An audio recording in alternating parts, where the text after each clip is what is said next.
Salut tout le monde! Aujourd'hui je suis de retour pour une nouvelle vidéo. Donc comme vous pouvez voir, j'ai mon bel uniforme, je l'ai revêtu juste pour vous. Non, c'est pas vrai, je blague. En fait, hier c'était ma première journée d'école, ma rentrée scolaire 2020.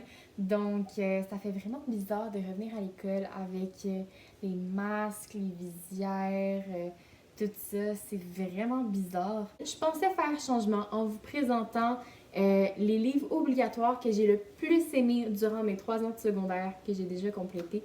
Donc, le premier livre, c'est Le Passeur de Lois Lowry. En fait, ce livre-là, c'était dans le cadre d'une sélection de livres qu'on pouvait choisir. Moi, j'ai choisi Le Passeur. Je trouvais que ça avait l'air bon. Je trouvais que c'était très intriguant aussi avec l'espèce d'œil. Les deux, le monde avec couleur, sans couleur. Ce livre-là a 220 pages. Bien sûr, ça dépend de l'édition que vous achetez. Il y en a peut-être plus ou moins.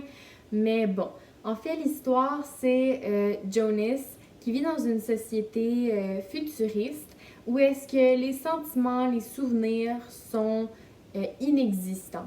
Donc, il y a une seule personne dans la société qui s'appelle le dépositaire de la mémoire, qui lui va se souvenir de tous les maux du monde. Donc, il y a une personne qui se souvient de tout et donc des émotions aussi. Les autres ne les ressentent pas vraiment. Et à chaque année, il y a une cérémonie pour les gens qui finissent l'école qui va déterminer qui va faire quoi dans la vie. Donc, ils sont assignés à des métiers et Jonas va se faire assigner comme prochain dépositaire de la mémoire. Et dans ce livre-là, il va comprendre les enjeux et aussi les avantages d'être le dépositaire de la mémoire. Et donc, je trouvais que c'était un super beau livre où est-ce qu'on voyait vraiment une belle amitié entre un jeune et une personne du 3e âge, où est-ce qu'on voyait beaucoup, qu'on apprenait que les mots en disent beaucoup sur les sentiments, que parfois c'est aussi un peu difficile, certains sentiments plus que d'autres. Donc ça, j'ai trouvé ça super intéressant. Ensuite, on continue avec Mort sur le Nil. Ça, c'est un classique écrit par Agatha Christie. Comme vous vous en doutez, c'est quelque chose qu'il faut lire absolument une fois dans sa vie. C'est l'histoire de Hercule Poirot, le célèbre détective qui est parti sur une croisière sur le Nil pour profiter de ses vacances, mais ça va pas se passer tout à fait comme prévu.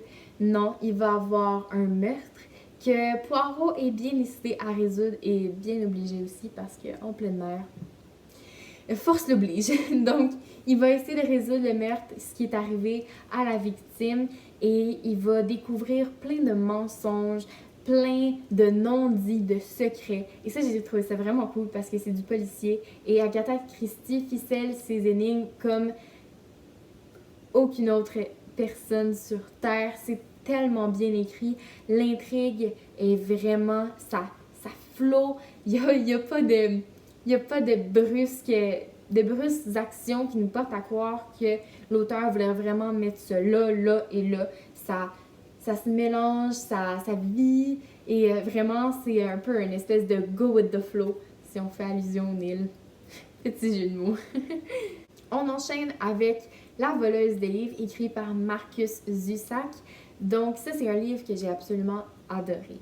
C'était magnifique, et quand je dis magnifique, je dis touchant, sublime, en pleurer.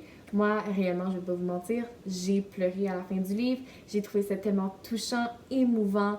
L'histoire, ça se passe pendant la Deuxième Guerre mondiale, donc bien sûr avec les nazis et toutes ces choses-là. Et donc, c'est l'histoire d'une petite fille qui, elle, devient orpheline et qui va être emmenée dans une maison d'accueil. Mais malheur, sa maison d'accueil, elle, accueille un juif en cachette. Et ça, comme vous le savez, ça a beaucoup de répercussions lorsqu'on vit durant la Deuxième Guerre mondiale. Et donc, la petite fille va essayer de garder le secret. Et bien sûr, elle est peut-être pas aussi consciente des dommages, des effets qu'une révélation comme ça pourrait avoir sur son monde, sur sa famille, sur sa vie. Et à travers tout ça, les gens brûlaient des livres juifs et elle va aller sauver des livres. C'est une épopée où est-ce qu'on voit tous les livres, chaque chapitre ou presque a été nommé avec un livre qui a été très important dans sa vie. Et ça, j'ai trouvé ça super le fun parce qu'on voit vraiment, c'est une belle histoire sur la guerre, le monde nazi et une petite fille qui voulait pas nécessairement en faire partie, mais qui était trop jeune pour savoir ce qui se passait autour d'elle et qui pouvait pas y faire grand-chose, mais qui a vraiment vécu ça. Donc j'ai trouvé ça super intelligent. Et en plus, c'est la mort elle-même qui raconte l'histoire. Donc ça ajoute une touche vraiment différente, vraiment funky au livre. Donc je vous le conseille vraiment, j'ai adoré. Pour finir, j'ai le livre Le Cercle des poètes disparus, écrit par Nancy H. Kleinbaum. Ça, c'est mon préféré, avec pas loin derrière La voleuse de livres. Mais Le Cercle des poètes disparus, j'ai vraiment aimé parce que je trouve ça a comme changé ma vie. Je sais que ça fait très cliché, mais vraiment, ça a comme changé quelque chose en moi. Je suis une personne qui, malgré les apparences, des fois va être très gênée. Par exemple, commander quelque chose au restaurant, souvent ça me stresse. Souvent, si le serveur ou la serveuse a presque mon âge. Et j'ai comme une peur de me faire juger.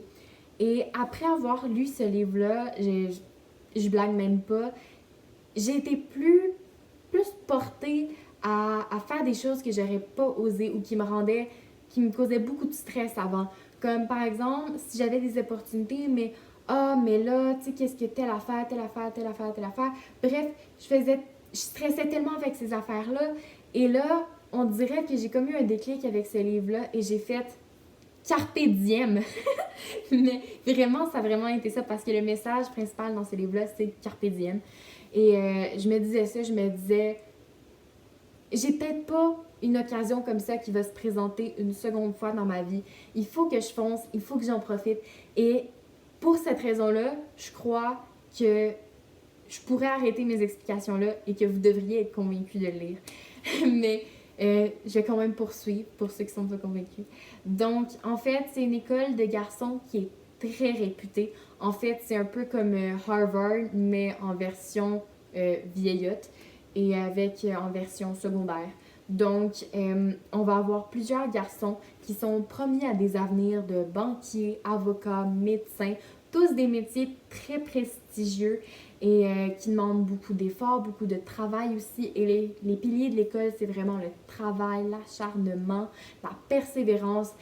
Et puis vient un professeur, Monsieur Keating, qui lui est professeur de littérature et il va révolutionner le monde des garçons en leur montrant que la vie n'est pas seulement qu'un train-train quotidien, qu'ils peuvent aussi décider de leur avenir.